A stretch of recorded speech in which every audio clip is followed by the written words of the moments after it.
Hernia அறுவை சிகிச்சைக்கு பிறகு யூஸ்வலி டே 2லேருந்தே நாங்கள் வந்து we encourage bathing. But don't bath in a swimming pool. So common பூல்லையோ இல்லை காமன் பிளேசஸ், ஓப்பன் பிளேசஸில், ஏன்னா அங்கெல்லாம் ஒரு சான்ஸ் ஆஃப் கெட்டிங் இன்ஃபெக்ஷன் வந்து லிட்டில் ஹை. ஸோ அதனால் நீங்கள் வந்து அந்த மாதிரி இடங்களில் வந்து நீங்கள் குளிக்கிறத அவாய்ட் பண்ணுங்கள். இந்த வூண்ட் கேர் வந்து எப்படி பண்ணிக்கணும்? ஸோ ஜென்ரலாக யூஸ்வலி வந்து பார்த்திங்கன்னா அந்த wound will take time to heal. So அதில் different types of suture materials.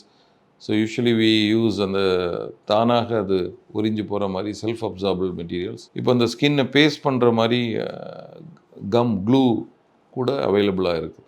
So அந்த மாதிரிப்பட்ட டெக்னிக்ஸ் பண்ணோன்னா இந்த தையல் நம்ம ரிமூவ் பண்ண வேண்டிய அவசியம் இல்லை. ஸோ அதுக்கான dressing materials and wound materials வந்து அவைலபிளாக இருக்குது. ஸோ அதை கூட நீங்கள் வாங்கிட்டு after you can have normal path